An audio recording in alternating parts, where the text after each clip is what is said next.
Hello students, मैं हूं अर्पित अग्निहोत्री। आज हम देखेंगे क्लास 10th का सिलेबस जो कि लेटेस्ट है और ये सिलेबस हमारे बच्चों को पता लग गया होगा जब उनका सेशन शुरू होगा। पर एक बार फिर से हम इस सिलेबस को अच्छे से देख लेते हैं ताकि आपकी प्रिपरेशन बोर्ड एग्जाम के लिए काफ़ी बेटर हो जाए। ठीक है, केमिस्ट्री का सिलेबस, बायोलॉजी का सिलेबस और फिजिक्स का सिलेबस आपके सामने है। क्या आ रहा है क्या नहीं आ रहा है मैं आज आपको पूरी तरह बता देता हूँ अच्छे से। चैनल पे नया है तो सब्सक्राइब कर लीजिए।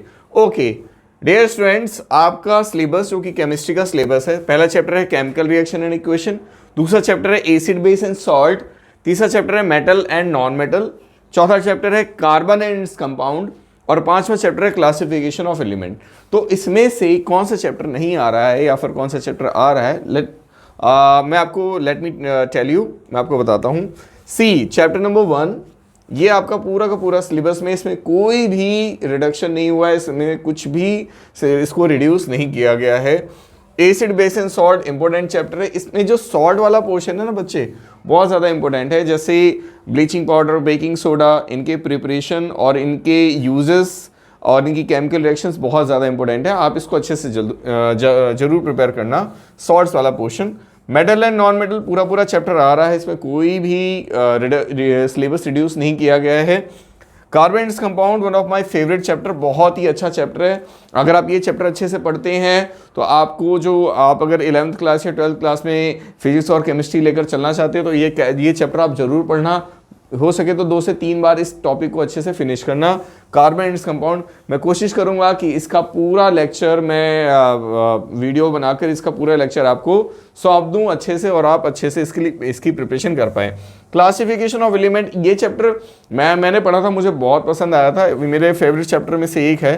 लेकिन ये सिलेबस में नहीं आ रहा है, ठीक ही है। लेकिन अगर आप 11th-12th में केमिस्ट्री लेना चाहते हैं तो भाई ये भी चैप्टर आपके लिए इंपॉर्टेंट हो जाता है। पर ठीक है, सिलेबस को कम किया गया आपके लोगों के तो बढ़िया ही है। बायोलॉजी की बात करेंगे, life process, control and coordination, how do organism reproduce, heredity and evolution, our environment and management of natural resources. तो इसमें कौन सा पोर्शन आ रहा है, कौन सा पोर्शन नहीं आ रहा है, let me tell you. Biology में लाइफ प्रोसेस मोस्ट इंपॉर्टेंट, ये इसका सिलेबस ज़्यादा है, मतलब लाइफ प्रोसेस एक इंपॉर्टेंट चैप्टर है और काफ़ी लेंथी चैप्टर है। इसको आपको प्रिपेयर करना बहुत ज़रूरी है। ये पूरा आपकी सिलेबस में है। कंट्रोल एंड कोऑर्डिनेशन पूरा आपके सिलेबस में है।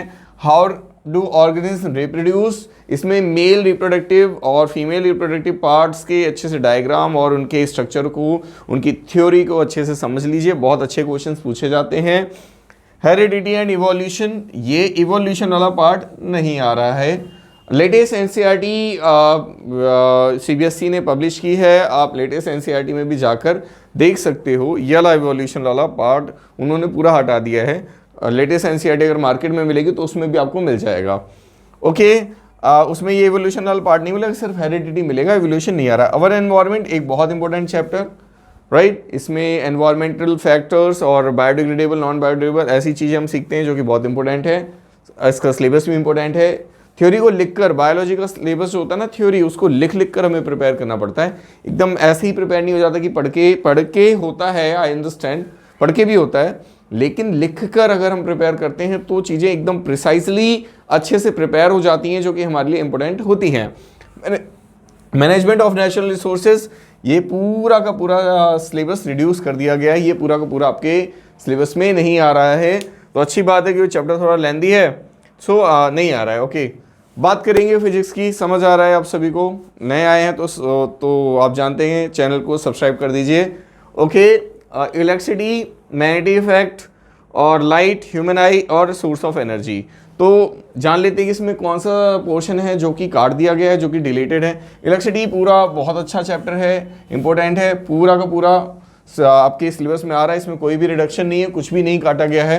मैग्नेटिक इफेक्ट एक अच्छा चैप्टर है, पर इसके डीसी मोटर वाला सेक्शन नहीं आ रहा है, इसको क्रॉस कर लेते हैं। इलेक्ट्रोमैग्नेटिक इंडक्शन नहीं आ रहा है। फ्लेमिंग्स रूल नहीं आ रहा है। इलेक्ट्रिक जनरेटर नहीं आ रहा है। फ्लेमिंग राइट हैंड रूल नहीं आ रहा है, ध्यान रखना, फ्लेमिंग राइट हैंड रूल नहीं आ रहा है। जब मैं बच्चों को क्लास में सिखाता था कि फ्लेमिंग लेफ्ट हैंड रूल और राइट हैंड रूल कैसे याद करें, तो राइट हैंड से हम क्या स्टार्ट करते हैं, जनरेटर स्टार्ट करते हैं, है ना। आप कभी देखना कोई भी जनरेटर स्टार्ट करता हो, जिस स्कूल में मैं ओल्ड स्कूल में 9th एंड 10th क्लास में जब मैं था, तो हमारे स्कूल में जब लाइट चली जाती थी तो जनरेटर को स्टार्ट करने के लिए किसी ना किसी लड़के को भेजा जाता था कि सर भेजते थे कि बेटा स्टार्ट कर दे, तो राइट हैंड से हम स्टार्ट करते थे। तो जनरेटर के लिए लगता है फ्लेमिंग राइट हैंड रूल।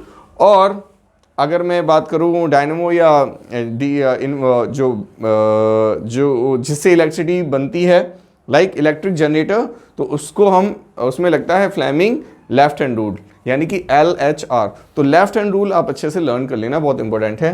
तो left hand rule electric generator, right hand rule right hand rule that is electric generator, और left hand rule that is electric motor. Left hand rule that is electric motor, right hand rule it is electric generator, ध्यान रखना।